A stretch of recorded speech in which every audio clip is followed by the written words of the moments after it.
face aux forces des ténèbres, quelles que soient les forces qui promeuvent le péché dans le monde, toi tu seras accepté, tu seras exempté. Tu ne vas pas, c'est-à-dire que là où les autres tombent, tu ne pourras pas tomber parce que c'est lui qui est en toi. Donc il dit donc que, il dit ceci, il dit que Dieu nous les a révélés par l'Esprit. Tu comprends? C'est pas l'Esprit qui nous les a révélés. Et il dit que car l'Esprit sonde tout et même les profondeurs de Dieu, lequel des hommes en effet connaît les choses de l'homme, si ce n'est l'Esprit de l'homme qui est en lui. Tu vois? Donc l'homme, n'est-ce pas, connaît les choses qui sont en lui par son esprit qui habite en lui. Maintenant, il va dire que de même, personne ne connaît les choses de Dieu si ce n'est l'Esprit de Dieu. Amen. Amen. Tu ne peux pas connaître les choses de Dieu si ce n'est pas par le Saint-Esprit. Et tu vas recevoir le Saint-Esprit comment? Quand tu refuses de te repentir. Comment est-ce que tu peux dire que tu as l'Esprit de Dieu alors que tu n'as pas vaincu le péché? Donc attention, je ne parle pas de la justification qui vient parce qu'on observe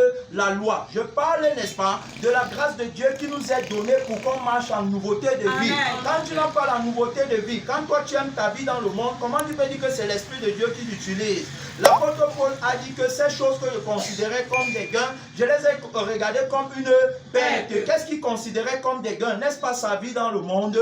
Et il dit que même je regarde toutes choses comme une perte. À cause de quoi? De l'excellence de la connaissance de Jésus-Christ mon Seigneur, pour lequel j'ai renoncé à tout. Et Jésus a dit, quiconque d'entre vous ne renonce pas à tout ce qu'il possède, il ne peut pas être mon disciple. En d'autres termes, il ne me connaîtra jamais. Donc, tu ne peux pas me dire que tu as la connaissance au sujet de Jésus alors que tu veux gagner ta vie dans le monde. Tu ne peux pas me dire que tu as la connaissance de Jésus alors que tu es en course, n'est-ce pas, pour devenir grand dans le monde. C'est impossible, tu n'as aucune connaissance du vrai Jésus. Tu connais le Jésus qui se déguise en ange de lumière, qui s'appelle Satan. C'est lui que tu connais, bien aimé. Alors, donc tu vois, c'est que l'apôtre Paul a fait. Et même si vous regardez, la Bible parle de Moïse dans Hébreux 11, en disant que c'est par la foi que Moïse, devenu grand, refusa d'être appelé fils de la fille de Pharaon, aimant mieux à être maltraité avec le peuple de Dieu que d'avoir pour un temps la jouissance du péché. Parce que il avait les yeux fixés sur la rémunération.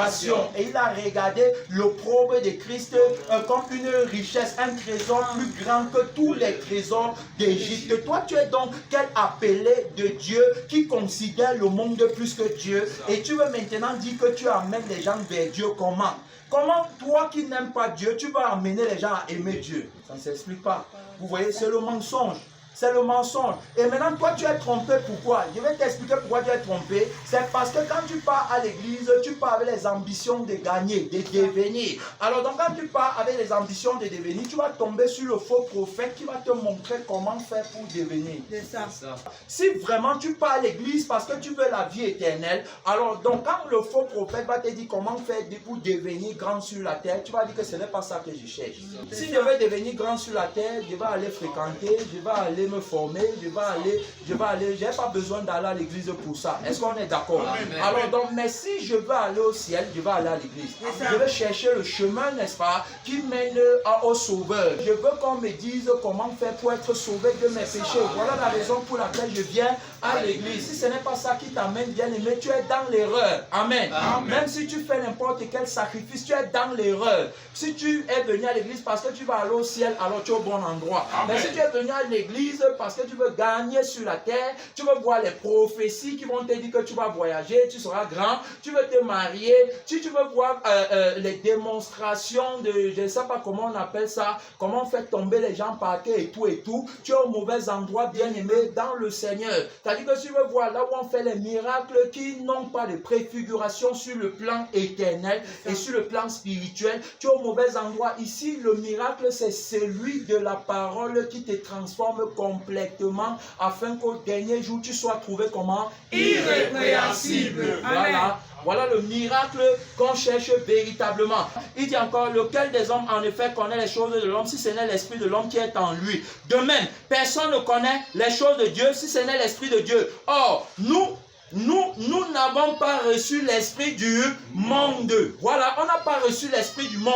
On est chrétien, ce n'est pas l'esprit du monde qu'on a en nous pour parler du monde, aimer les c'est-à-dire que tu vas voir, aujourd'hui les chrétiens sont champions dans les choses du monde, l'actualité, le football, c'est monté, ce n'est pas ça, tu as l'esprit de Dieu, tu dois aider ces gens à cause du temps qui est court, les aider, n'est-ce pas, à trouver le chemin de la vie éternelle, mais tu aimes même le monde plus que eux, tu vas les aider alors comment? Le temps que Dieu nous donne, bien aimé dans le Seigneur, nous impose qu'on ne vienne pas séduire les gens avec la langue doucereuse. Ça veut dire que, mon frère, le temps est court. Tu connais combien coûte une seule âme aux yeux de Dieu? Tu connais la valeur d'une seule âme. Une âme vaut plus que toute la terre. C'est-à-dire que si on vend toute la terre, ça ne peut pas acheter l'âme de mon frère. Et tu me dis que je ne lui dise pas la vérité. S'il meurt demain, il part là-bas, son sang sera sur ma tête. Je refuse d'être un faux prophète au prix de n'importe quoi, bien aimé dans le Seigneur. Je refuse d'être un traître. Je vais te dire la vérité en face. Je vais te dire que le temps est court. Laisse ce que tu cherches dans le monde là. Cherche le salut de ton âme. Est-ce que tu as vaincu le péché? Qu'est-ce que tu as à perdre le temps sur les choses là alors que tu n'es pas sauvé? Tu ris, tu manges, tu bois. Jésus te dit que s'il te trouve comme ça, il va te jeter dans le feu éternel. Réveille-toi parce que le feu éternel c'est le feu. C'est que ça va te brûler. Dieu a créé le feu pour Satan. Toi tu vas te retrouver dans le feu à cause de quoi? Une petite vie de 5 ans, de 60, de 100 ans. Répands-toi rapidement pour sauver ton âme. Jésus t'attend. Voilà ce qu'il veut lui dire. Est-ce qu'on comprend?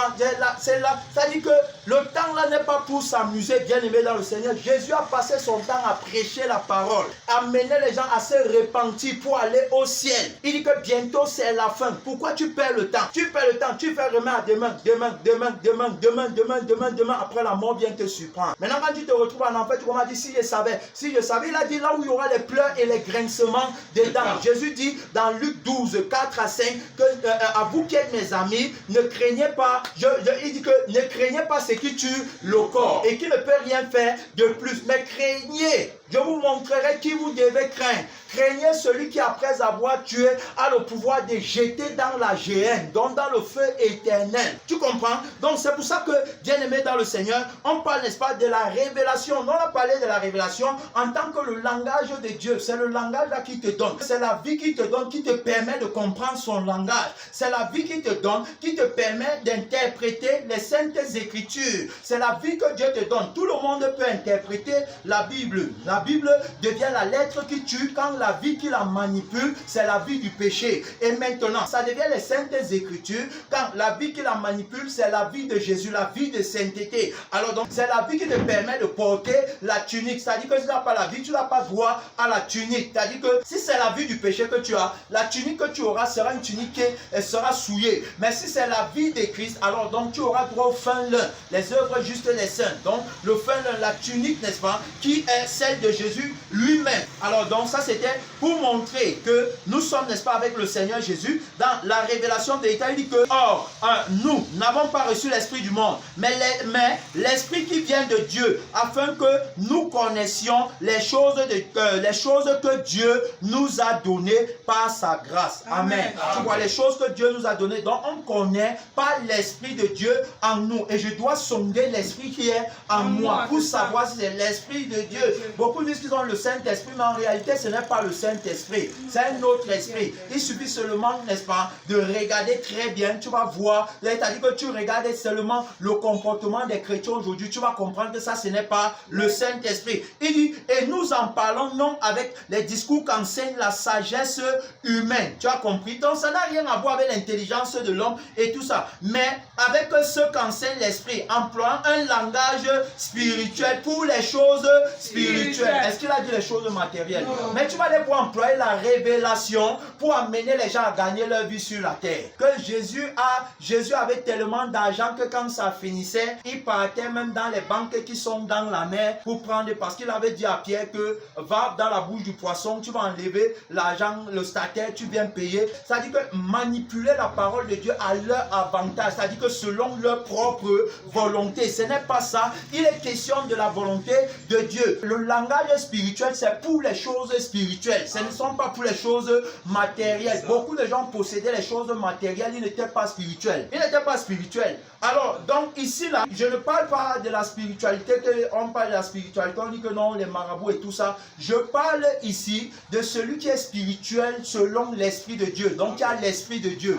Alors, donc, l'Esprit de Dieu nous amène à interpréter, n'est-ce pas, les choses de Dieu pour la gloire de Dieu et non pour notre propre gloire. Alors, mais maintenant, regardez, Satan, ce qu'il fait, il infiltre l'église. Donc, il entre dans l'église et quand il entre dans l'église, il vient combattre, n'est-ce pas, la révélation de la parole en mettant sur pied un autre évangile. C'est pourquoi il est venu dire à Ève dans le jardin d'Éden que non, tu ne mourras, vous ne mourrez pas. Mais Dieu sait que le jour où vous en mangerez, vous deviendrez. Tu vois, voilà l'évangile qu'il a mis sur pied. C'est pourquoi tout le monde veut devenir. Tu comprends? Donc il a injecté, c'est-à-dire qu'il a infiltré et il est venu avec une semence corruptible. Alors donc, injectant la semence corruptible, là, il est passé par la séduction. C'est pourquoi vous allez voir aujourd'hui, tous ceux, n'est-ce pas, qui œuvrent pour son compte sont des séducteurs. Est-ce qu'on comprend? Des séducteurs. Ils mettent l'accent sur l'apparence physique. C'est-à-dire que tout ce qui frappe à l'œil, c'est comme ça qu'ils poussent d'autres à la convoitise. Il faut que tu sois comme lui. Il faut que tu possèdes les richesses. Dieu sait que le jour où vous deviendrez. Alors donc tu reçois, n'est-ce pas, en ton sein une sémence corruptible qui t'amène à vouloir devenir. Autrement dit, qui t'amène à voir ta nudité dans le monde. Avant que Adam n'avait pas encore mangé ça, il ne voyait pas sa nudité. Il ne savait pas qu'il est nul. Mais dès qu'il a mangé ça, il a su qu'il est nul. Beaucoup, n'est-ce pas, mangent une semence corruptible. C'est pourquoi tous ne voient pas leur nudité spirituelle, mais ils voient leur nudité sur la terre. Voilà la nudité qu'ils sont en train de voir sur la terre. Bien-aimés dans le Seigneur. Alors donc tu vois, tout le monde veut gagner sa vie sur la terre. C'est à cause de cette semence que Satan est venu injecter. Il injecte ça par la doctrine de la prospérité. Regardez ce que la parole de Dieu nous dit ici. 2 Timothée 4, verset 3. Car il vient un temps où les hommes ne supporteront pas la saine doctrine, mais ayant la démangeaison d'entendre quoi? La démangeaison d'entendre des choses agréables, ils se donneront une foule de docteurs selon leurs propres désirs. Tu vois? Donc, à cause des désirs, des passions qu'ils ont, ils vont se donner une foule de docteurs. Donc, ils vont t'appeler grand pasteur quand tu leur dis les choses qu'ils veulent entendre, quand ça les plaît. La Bible dit qu'ils ne vont pas supporter la saine doctrine, la doctrine de la croix, la doctrine de l'engagement total à Jésus. Ils ne vont pas supporter ça. Et la Bible dit que mais toi, sois sobre en toutes choses, supporte les souffrances, fais l'œuvre d'un évangéliste, remplis bien ton ministère. Tu vois, donc, toi tu dois, n'est-ce pas, tu ne dois pas les suivre dans leur voie. Alors donc, il dit cela, il dit bien que, donc, ils ne vont pas supporter la saine doctrine. C'est-à-dire que tu ne supportes pas la saine doctrine, pourquoi? Parce que tu veux gagner. Alors donc, tu tombes dans ce qu'on appelle l'aveugle. Je vous ai dit que si tu viens à l'église parce que tu veux gagner ta vie dans le monde, tu vas tomber dans le filet du faux prophète parce que le diable travaille en collaboration avec deux partenaires. C'est-à-dire que le diable c'est Satan, c'est le dragon, c'est le serpent ancien. Mais il travaille avec deux partenaires. Il y a un qu'on appelle le faux prophète, la bête qui s'élève de la terre. Parce qu'il dit qu'il était semblable à un agneau. Tu vois, semblable à un agneau avec deux cornes. Mais il parlait comme un dragon. Ça c'est la bête qui s'élève de la terre. Donc le faux prophète, l'apôtre Paul en parle dans le livre de 2 Corinthiens 11. Il dit que ces hommes-là sont de faux apôtres, des ouvriers trompeurs, déguisés en apôtres de Christ. Alors, donc, t'as dit que le faux prophète se déguise. Je parle ici de l'esprit, n'est-ce pas, de la fausse prophétie. Je parle du mystère de l'erreur. Je parle, n'est-ce pas, de l'esprit qui anime la femme Jézabel. Alors, donc, t'as dit que l'esprit là va t'utiliser à partir du moment où tu veux gagner ta vie sur la terre. Si tu ne renonces pas à toi-même, tu sera automatiquement sous l'autorité de cet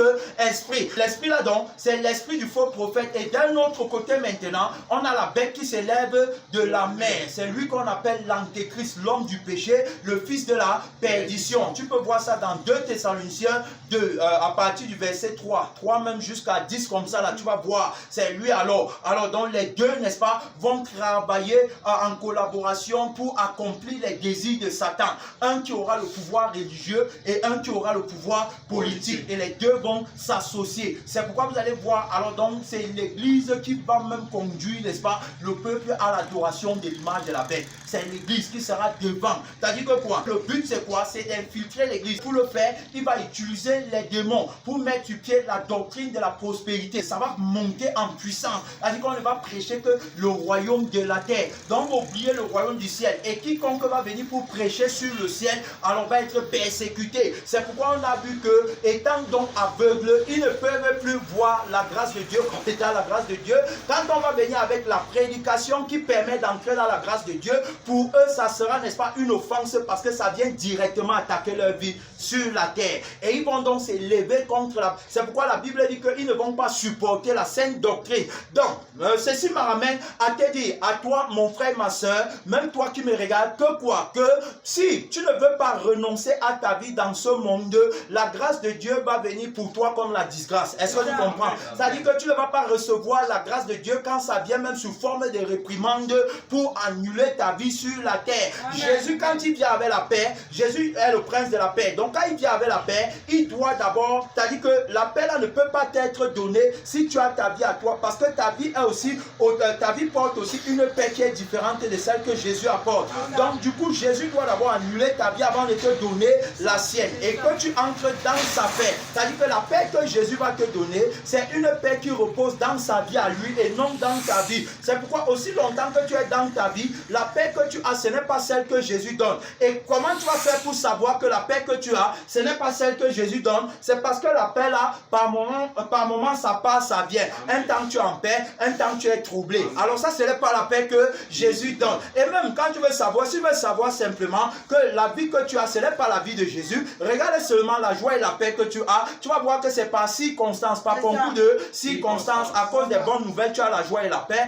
À cause des mauvaises nouvelles, tu es troublé et tu es triste. C'est l'arbre de la connaissance du bien et du mal. C'est-à-dire que dans l'arbre là, le bon côté de l'arbre, c'est celui, n'est-ce pas, où ma vie est bien sur la terre. Et le mauvais côté, c'est tout ce qui vient déranger ma vie sur la terre. Mais dans l'arbre là, tu es condamné. Tu dois sortir de cet arbre par la foi en Jésus, afin que par la mort et la résurrection, il te permette d'entrer dans l'arbre de vie, où la véritable paix, c'est le salut de ton âme que tu as obtenu. Quel que soit ce qui se passe dans le monde, ça ne peut pas ébranler ta paix, parce que quoi qu'il arrive, tu pars au ciel. Voilà. Amen.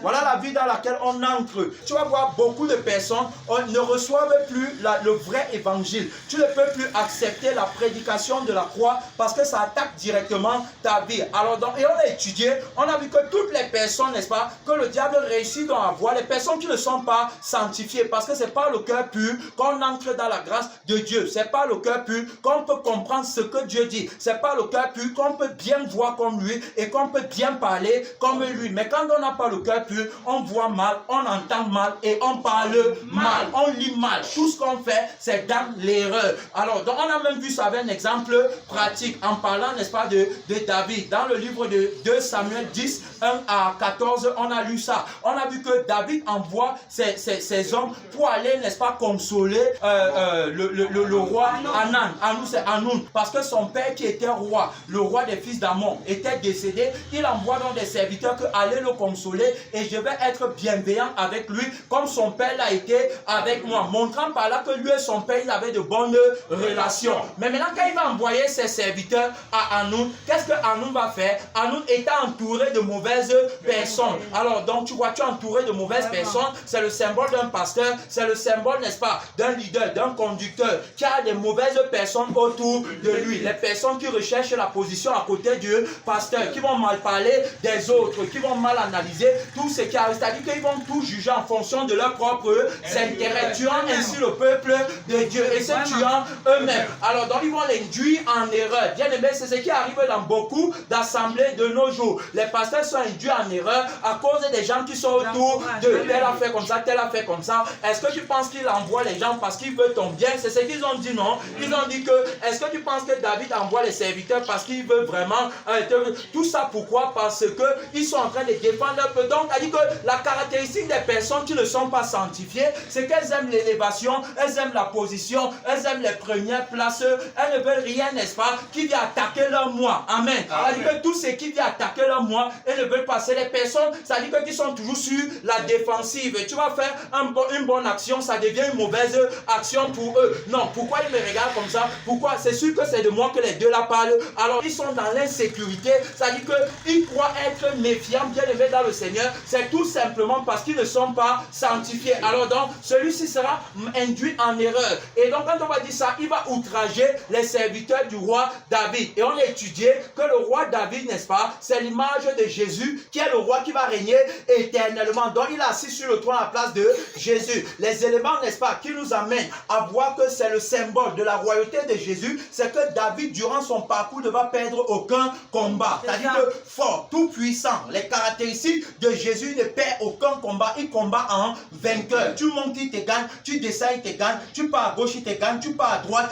il te gagne. Tu avances, il te gagne. Tu recules, il te gagne. Tous les coups que tu lui donnes, c'est toi qui sens mal. Et on a aussi appris que lorsque tu le détestes, c'est ton propre âme que tu détestes. Alors donc, David est son symbole, est son mal. Alors donc, ils outragent, n'est-ce pas, les serviteurs du roi David. Tout comme aujourd'hui, les hommes de Dieu véritables seront persécutés dans le monde parce qu'ils portent le message de la paix. Ils portent le message du prince de la paix. Alors, à cause de l'entendement corrompu du monde, on va les outrager, croyant qu'ils sont venus en guerre, alors qu'ils sont venus avec le message de la paix. Le message qui produit la vraie paix, c'est la prédication de la croix. Bien aimé, c'est le témoignage de Jésus. Jésus est mort à la croix pour nous pardonner nos péchés et il est ressuscité pour nous faire marcher en nouveauté de vie. Voilà le message qu'ils ne reçoivent pas. Pourquoi? Parce qu'ils veulent gagner leur vie sur la terre. Satan les ayant infiltrés, Satan t'infiltre, c'est-à-dire quand Satan te manque, il te manque au niveau du sang, c'est-à-dire il te donne la vie. Alors la vie la fait vivre tes désirs, tes passions, tes envies et tout message qui va venir lutter contre ça, tu vas t'élever contre le message là. Alors donc c'est la caractéristique des personnes qui ne reçoivent pas le message de Dieu. Alors quand ils font comme ça, ils ne luttent pas contre ces serviteurs qu'ils ont outragés, mais ils luttent contre celui qui les a envoyés. Parce que la parole qui est sortie de leur bouche n'est pas d'eux, mais de Dieu. Tu vois, donc quand toi tu ne t'accordes pas avec le pasteur, tu dis qu'il est dur, il est méchant, il ne veut pas que ceci, cela. Ce n'est pas contre le pasteur que tu t'élèves, mais tu es en train de t'élever contre celui qui utilise le pasteur pour te dire que la vie que tu as là est mauvaise et que je vais te jeter dans le feu éternel à cause de la vie là si tu ne veux pas te repentir. Beaucoup luttent contre l'évangile aujourd'hui, bien aimé, tout simplement parce qu'ils ne veulent pas renoncer à eux-mêmes. Quand tu ne veux pas renoncer à toi-même, tu ne peux pas comprendre l'évangile, bien aimé, dans le Seigneur. Alors donc, ils sont corrompus d'entendement, ils ne comprennent pas. Alors, ils ne comprennent pas ce que Dieu veut dire. Regardez ce que Isaïe 29 nous dit. Je vais chuter d'un moment à l'autre, bien aimé, dans le Seigneur. Regardez, Isaïe 29, à partir du verset 11, qu'est-ce que la parole nous dit? Verset 10. Car l'Éternel a répandu sur vous un esprit d'assoupissement. Est-ce qu'on comprend?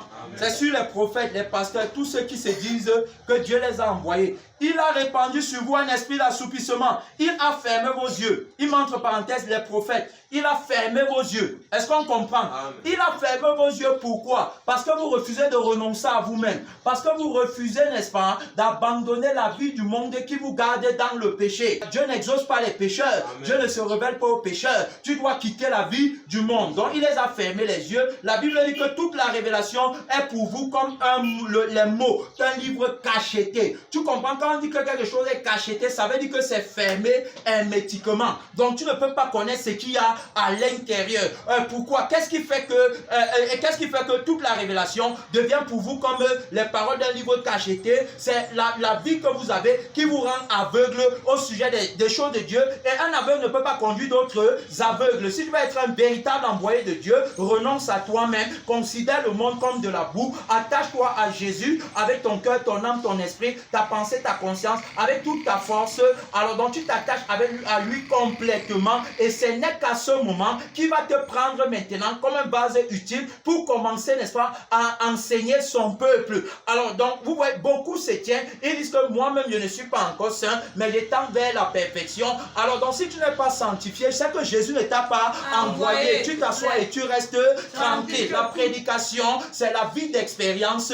Car si je n'ai pas d'expérience, comment est-ce que je vais former ceux qui n'ont pas aussi d'expérience? Partout dans les écoles de formation où on est passé, il fallait que les enseignants soient des hommes d'expérience. Même quand tu vas faire le permis de conduire, c'est celui, n'est-ce pas, qui t'enseigne la pratique. Il faut qu'il soit un conducteur chevronné, expérimenté, bien aimé dans le Seigneur, qui a l'expérience. Alors pourquoi il va corriger tes erreurs? Si moi je ne suis pas un conducteur expérimenté, comment j'ai envie de conduire le peuple de Dieu vers Dieu? C'est impossible, bien aimé dans le Seigneur. Alors donc il dit que vous, tu vois, c'est caché, c'est caché. Donc si tu veux comprendre Dieu, si tu veux parler comme Dieu, le langage du ciel, le langage spirituel, renonce à la vie de la chair. Amen.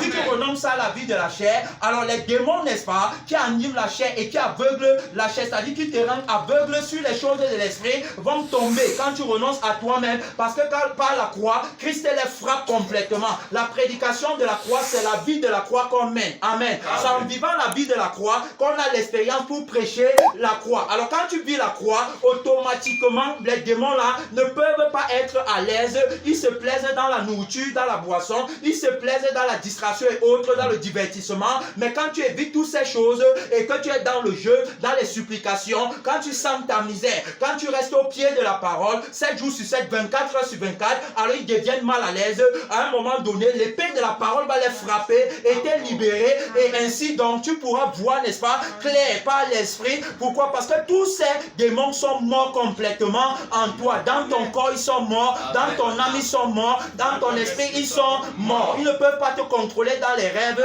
Ils ne peuvent pas te contrôler avec les tempêtes et le feu de l'adversité. Alors pourquoi? Parce que c'est avec l'âme de Jésus que tu vis. C'est l'esprit de Jésus, n'est-ce pas, qui contrôle ton esprit pendant le temps de ton sommeil. Amen. Alors dans tous ces démons, tu dois, n'est-ce pas, les chasser par le jeûne et par la prière. Et par-dessus tout, tu dois être au pied de la parole. Tu dois laisser que la parole t'enseigne. C'est un enseignant vivant qui enseigne par la vie. Quand il te délivre, il ne vient pas seulement claquer les doigts pour que tu sois libre, mais il te donne la vie de la délivrance pour que demain, tu sois à même d'aider ton frère dans la même situation. Si je ne suis pas passé par la masturbation, comment je peux aider quelqu'un qui a des problèmes de masturbation? C'est pourquoi aujourd'hui, beaucoup dans l'église prient, prêtent, jeûnent, font beaucoup de sacrifices, mais ne sont pas libérés de leurs péchés. Parce qu'il n'y a pas de vie expérimentale. Vous voyez, nous sommes au cœur d'une vie expérimentale. Amen. On ne parle pas par les mots. Alors donc vous voyez, il dit que c'est comme un livre cacheté que l'on donne à un homme qui sait lire, en disant lis donc cela, et qui répond je ne le puis, car il est cacheté. Il sait bien lire, donc il peut lire la lettre, mais il n'arrive pas à comprendre la révélation qui est cachée derrière la lettre. Pourquoi c'est lui est caché? Tout simplement parce qu'il est aveuglé. Il est aveuglé par les démons qui l'amènent à croire que Dieu c'est le Dieu qui vient donner la vie du monde. Bien aimé, Dieu ce n'est pas le Dieu qui vient donner la vie du monde. Dieu le véritable, c'est Jésus, la parole, qui vient, n'est-ce pas, nous déconnecter du monde pour nous attacher au ciel. Est-ce que tu comprends? Amen. Oui, bien aimé, ça passe par les souffrances, ça passe par les persécutions. Tu auras beaucoup de problèmes. Oui, ta famille va te détester, il y aura la division. La Bible dit que l'homme aura pour ennemi les gens de sa maison. S'il n'y a pas de persécution, il n'y a pas de réveil. Si tu veux, n'est-ce pas, tu préfères, n'est-ce pas, avoir la crainte de l'homme, tant pis pour toi. Ça veut dire que tu n'aimes pas Jésus, tu n'as pas la crainte de Dieu dans ton cœur. Bien aimé, toute personne qui veut m'empêcher de servir le Seigneur Jésus à 100% joue le rôle de Satan dans ma vie. Est-ce qu'on se comprend? Amen. Même si tu es mon père, tu es ma mère, tu es mon frère, tu es ma soeur, tu es mon enfant, tu es ma femme, dès lors que tu ne veux pas que je serve Jésus-Christ, mon sauveur, qui m'a libéré du feu éternel, là où j'étais en train de partir pour l'éternité, et qu'il a eu pitié de moi, il a baissé son regard sur moi, il a eu compassion pour mon âme et m'a libéré. Et toi tu viens me dire de gagner ma vie sur la terre, tu joues le rôle du diable.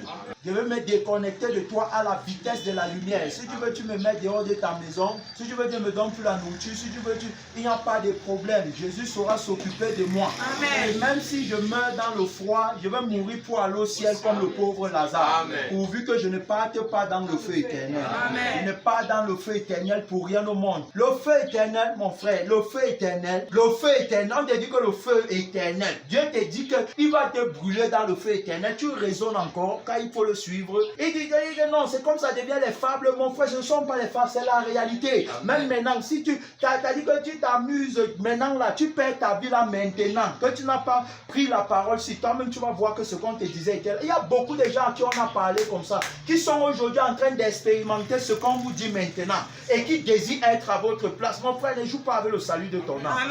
Quand on parle d'honorer son père et sa mère, c'est-à-dire que c'est les honorer comme tu honores Dieu. C'est-à-dire que c'est les honorer selon la volonté de Dieu. Amen. Mon frère, ce n'est pas les honorer pour déshonorer Dieu, jamais de la vie. Quand on dit que respecter les autorités, c'est respecter les autorités établies par Dieu selon la volonté de Dieu. Regardez, dans le livre de Daniel, Nabuchodonosor, est-ce qu'il n'était pas une autorité? Il a établi il a érigé une statue, il a dit que désormais on adore ça. Tu vas encore aller l'honorer. Il a jeté Shadrach, Meshach et Abednego dans la fournaise ardente. Comme vous ne voulez pas me respecter et que vous ne voulez pas honorer mes dieux, je vous jette dans la fournaise. Il a dit que jette-nous dans la fournaise. Jetez-moi dans la fournaise, la fournaise, le feu de l'adversité du roi de ce monde, pourvu que je ne déshonore pas Dieu. Je préfère les souffrances de la terre plutôt que les souffrances du feu éternel. Je parle de quoi? Si tu as la connaissance, montre-moi comment faire pour fuir le feu là. Si on est ici à l'école, on est à l'école de l'esprit pour apprendre à respecter et à honorer les voies de Dieu. Amen. Pour qu'au dernier jour, on ne soit pas pareil. On n'est pas ici pour s'amuser. On n'est pas ici pour désirer la foule, tout ça. Non. Si tu ne veux pas accepter la vérité, tu es libre. Il n'y a pas de problème. Mais après, ne dis pas que tu ne connaissais pas. Alors, donc, bien aimé dans le Seigneur, il dit que c'est un livre cacheté ou comme un livre qu'on donne à un homme et qui ne sait pas lire en disant lis donc cela et qui répond je ne sais pas lire. Qu'est-ce que la parole de Dieu nous dit? Par ailleurs, on a vu dans l'exemple du roi David qui a envoyé ses serviteurs, ils ont été outragés. David va entrer en guerre contre eux. Alors donc vous voyez, le message de la paix que David a envoyé est devenu, n'est-ce pas, la source d'un problème qui sera catastrophique. C'est-à-dire que où des milliers et des milliers de personnes vont mourir. C'est la même chose aujourd'hui. Alors donc à cause du message de la paix que Dieu envoie, beaucoup de personnes, n'est-ce pas, qui trouvent que c'est une occasion de chute pour eux, vont se lever contre le message là. Même déjà à l'église, les frères, les sœurs, quand tu dis on m'a fait, on a prêché sur moi et tout, c'est tout simplement que tu es dans ta vie orgueilleuse et tu ne veux pas te soumettre à la volonté de Dieu qui vient t'exposer ton péché. On va te dire par exemple que tu es dans les murmures. Pourquoi tu es dans les murmures? Tu ne dois plus être dans les murmures. En tant que crucifié, tu commences à dire qu'on a prêché sur moi, on a prêché sur moi. Est-ce que ce n'est pas la vérité? Vraiment. Si au moins même ce n'était pas la vérité, tu pouvais encore, mais est-ce que ce n'est pas la vérité? Bon, si c'est la vérité, quel est l'esprit qui te fait dire qu'on a dit ça sur moi? Est-ce que ce n'est pas vrai? Alors donc, quand tu dis qu'on a dit ça sur moi, est-ce que tu ne pars pas en enfer? C'est-à-dire qu'on dit quelque chose sur toi, tu comprends un peu, et que c'est ce que tu fais, n'est-ce pas? Tu es en route pour l'enfer. Le fait maintenant que tu te plains qu'on a dit ça sur moi, est-ce que ça te garde encore d'aller? Est-ce que ça fait que tu ne partes plus? Tu pars toujours. Donc, au lieu plutôt de t'élever, parce que tu regardes à ta chair, parce que tu ne veux pas qu'on touche à ta personne, tu dois plutôt t'humilier, être humble et t'accorder avec la parole qui est venue avec la lumière pour te déconnecter de ces démons qui te maintenaient dans la captivité. Amen. Voilà pourquoi il vient te libérer. Quand Jésus vient libérer, ça fait mal. Lui, il va te dire les choses que tu fais en secret. Tu te masturbes, tu commets l'adultère, tu es un menteur, tu es un voleur, tu es un outrageux, tu fais beaucoup de mauvaises choses qui ne plaisent pas. Il va te dire, il ne va pas cacher. Alors quand il vient te dire, tu dois tomber à genoux. Regardez quand Nathan vient parler à David, premièrement, David va d'abord, David va émettre un jugement parce qu'il est dans la chair. Il n'a pas les yeux pour voir, les yeux de l'esprit pour comprendre la révélation qui est cachée derrière la parole que Nathan lui donne. Si tu veux lire, c'est dans le livre de 2 Samuel 1 à 7. Tu peux lire si tu veux lire. Alors donc Nathan va dire que la brebis a fait comme ça, le pauvre, il y avait un riche, il a pris la brebis de la pauvre. Alors donc il va dire que celui qui a commis un tel acte, alors donc il va être puni de mort et il va en 4 fois plus. Quand il va finir de parler, Nathan va dire tu es cet homme. Tu vois? Pourquoi? Parce que quand tu es dans la chair, tu juges mal. mal. Tu ne peux plus bien juger selon l'esprit. S'il était soumis à l'esprit de Dieu, il devait comprendre qu'il est question de son péché, que Dieu lui révèle en parabole. Tu comprends? Mais il a les yeux maintenant à l'extérieur, il ne peut plus s'examiner intérieurement parce qu'en réalité, il n'est plus dans la grâce de Dieu. Donc, c'est-à-dire que quoi? Il n'est plus conduit par l'esprit de Dieu. Toute personne qui n'est pas conduite par l'esprit de Dieu regarde toujours à l'extérieur au lieu de s'examiner. Alors donc, ça va faire que Nathan va lui dire que tu es cet homme-là. Donc, ce que tu as dit là, c'est toi-même qui mérites ça parce que c'est toi qui as pris la femme de Uri. La brebis, c'était sa femme. Le pauvre, c'était Uri. Toi, tu avais plusieurs femmes. Tu avais donc plusieurs brebis. Tu veux prendre une de tes brebis, mais tu es parti prendre sa brebis. Donc, ça te concerne.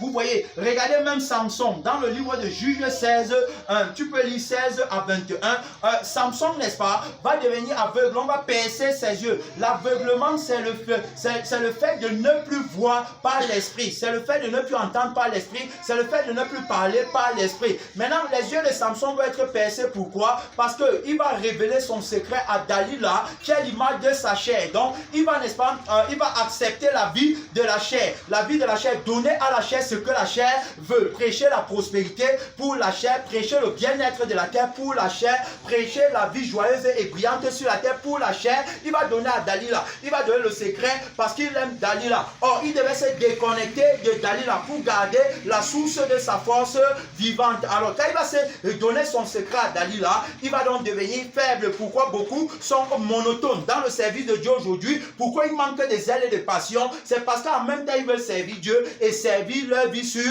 la terre. Alors, on ne peut pas suivre 2 maîtres à la fois. On ne donne pas 50% à Dieu et 50% au monde. Non, soit c'est l'un, soit c'est l'autre. Si tu veux garder, si tu veux avoir la vraie force, tu dois te donner à 100% à Dieu. Dalila, c'est le symbole de ta vie sur la terre à laquelle tu dois renoncer. Alors, tu vois, il va se livrer complètement à Dalila. Toi qui aimes ta vie, toi qui aimes le monde, toi qui dis je vais faire comment si je ne travaille pas, si je ne fréquente pas, si je ne fais pas ci ou ça, je vais faire comment? Alors, comme tu aimes ta vie, c'est ta vie là qui va faire que tu deviennes aveugle au sujet des choses de Dieu. Donc, quand Dalila, il va se livrer à Dalila, Dalila va appeler les Philistins vont percer ses yeux. Amen. Amen. Les Philistins percent ses yeux, donc il devient aveugle, il perd sa force, il ne peut plus marcher par l'esprit, c'est fini. Ne te pose pas les questions aujourd'hui que pourquoi je n'avance pas, pourquoi je suis toujours sur place, pourquoi j'ai comme l'impression de me décourager. C'est ta vie, bien-aimée, qui te pousse au découragement. C'est parce que tu aimes ta vie dans le monde. Renonce à toi-même comme Jésus a dit, tu vas voir que tu vas servir Dieu librement. Qu'est-ce qui peut m'empêcher de servir le Seigneur? Puisque je n'ai pas de vie dans le monde à gagner. Je n'ai rien sur la terre. Je n'aime pas Dalila. Je ne veux même pas qu'elle soit à côté de moi. Quand elle s'approche de moi, je sens, n'est-ce pas, une douceur de la chair m'attirer vers la chair, vers les plaisirs de la chair. Or que Dalila, qui est l'image de la chair, c'est un ami avec les démons qui sont l'image des Philistins. Alors derrière la chair se cachent les démons. Tu ne savais pas ça. Beaucoup de chrétiens sont possédés par les démons parce qu'ils aiment la vie de la chair. Alors donc, tu as vu ces 3 exemples. Tu as parlé de David. Dans 2 Samuel 10, 1 à 14, tu peux lire, tu vas voir comment est-ce que quand tu n'es pas sanctifié, tu comprends mal. Alors donc, on a vu avec Hanoun comment Hanoun va mal comprendre et va déclencher la guerre. Maintenant, sachant qu'il a provoqué David, va maintenant aller s'allier avec les Syriens et tout ça là. Il va prendre les hommes là-bas pour venir combattre. C'est la même chose lorsque toi tu es un menteur, tu crois que tout le monde est aussi un menteur. Lorsque tu es un voleur, tu crois que tout le monde est aussi voleur. Lorsque tu mal parles des gens, tu crois que c'est tout le monde qui mal parle des gens. C'est pourquoi tu te méfies, c'est pourquoi tu es sur tes gardes. Bien aimé dans le Seigneur, il va donc prendre d'autres personnes pour combattre contre David, mais c'est en vain parce que après tous vont fuir la bataille. Alors donc David va remporter la victoire. Donc bien aimé dans le Seigneur, on voit d'un autre côté comment est-ce que si David était resté, parce que ici quand on parle de David dans le premier passage ici, c'est pour montrer la gloire de Dieu, c'est pour montrer la victoire de Jésus sur le péché. Et dans le deuxième ici, c'est pour montrer, n'est-ce pas, parce qu'on parle de David, tu peux dire que comment ici c'est comme ça, parce que la parole se réserve le droit, n'est-ce pas, d'utiliser les contextes pour sa propre gloire. Amen. Amen. Alors donc ici maintenant, il dit dans 2 Samuel 12, 1 à 7, on parle de David, il devient aveugle, il n'a plus l'esprit de Dieu pour l'amener à s'examiner. La Bible dit examinez-vous vous-même pour savoir si vous êtes véritablement dans la foi, mais il ne peut plus s'examiner. Pourquoi? Parce qu'il est sorti déjà de la volonté de Dieu qui veut qu'on veille sur nous à chaque heure et à chaque instant. Et on va voir dans Juge 16, 1 à 21, comment est-ce que Samson va devenir aveugle parce qu'il a livré son secret à Dalila. Tu as livré ton secret à la chair, tu as aimé la chair et c'est pourquoi tu es devenu aveugle. Les Philistins t'ont percé les yeux. Les Philistins, ce sont les démons. Ils vont te rendre aveugle sur le plan spirituel et ils vont ouvrir tes yeux dans ce monde. Ils vont te faire croire que si tu ne gagnes pas ta vie dans ce monde, tu vas mourir. Mais c'est l'aveuglement. Alors donc, celui qui est clairvoyant, c'est celui qui ne se soucie pas de la mort physique, mais qui se soucie de la mort de son âme. Voilà celui qui voit clair. Alors donc, tu dois, n'est-ce pas, bénir à Jésus pour qu'il t'aide à voir clair. Bien aimé dans le Seigneur, tu dois renoncer à toi-même pour comprendre la parole de la grâce de Dieu. Amen. Tant que tu ne renonces pas à toi-même, tu ne peux pas comprendre véritablement ce que c'est que la grâce de Dieu. La Bible nous dit dans le livre de Tite 2, 11 que la grâce de Dieu, source de salut pour tous les hommes, a été manifestée et elle nous enseigne à renoncer à quoi? À l'impiété et aux convoitises mondaines. Voilà ce que la grâce nous enseigne. Tu vois, donc la grâce, c'est une vie. On ne peut pas recevoir cette vie tant qu'on aime notre première vie. La vie, les deux vies là ne marchent pas ensemble. Soit c'est l'une, soit c'est l'autre. Donc tu dois renoncer à toi-même pour ne pas permettre à Satan de t'utiliser par l'entremise des démons qui vont te rendre aveugle. Alors donc c'est pourquoi beaucoup ne peuvent pas comprendre ce que Dieu dit. Alors donc ils ne peuvent pas dire ce que Dieu dit et ils ne peuvent pas voir ce que Dieu lui il voit. Eux ils voient le concret, ils entendent le concret. Donc ils sont corrompus d'entendement à cause de la vie de la chair. Bien aimé dans le Seigneur, c'est une minute de prière. Tu vas parler à Jésus, tu vas parler à ton Dieu, tu vas implorer sa grâce pour ne pas que tu sois aveuglé sur le plan spirituel. Tu vas parler à Dieu pour qu'il t'aide, mon frère, ma soeur. Tu vas parler à Dieu, parle à Jésus, parle à Jésus, parle à Jésus. C'est le moment de la prière, c'est le moment de parler à Jésus. Oui, avec ton cœur, avec ta conscience, parle à Jésus. Je ne veux pas être dérouté par les démons de conscience qui m'amènent à croire que ma vie est dans le monde, alors que ma vie véritable c'est dans l'éternité. Aide-moi à rechercher le salut de mon âme. Aide-moi, éternel, mon Père et mon roi, à ne pas être corrompu d'entendement. Aide-moi, Seigneur, à ne pas croire que l'amour c'est l'amour charnel. Aide-moi, éternel, mon Père, à ne pas combattre la parole de Dieu, à ne pas combattre les messagers de la parole, comme je l'ai fait par le passé. Seigneur Jésus, persécuter ton église, persécuter tes serviteurs, qui disent la vérité, Seigneur, par amour pour mon âme. Aide-moi à reconnaître la vérité éternelle par la vie, Seigneur, qui repose dans ton sang. Papa, et dans ta chair que je mange et je bois. Aide-moi, l'Esprit de Dieu qui est assis à l'extrémité de cet embryon. Papa, tu es le puissant guerrier, fort dans tous les combats. Tu gagnes tous les combats, Seigneur.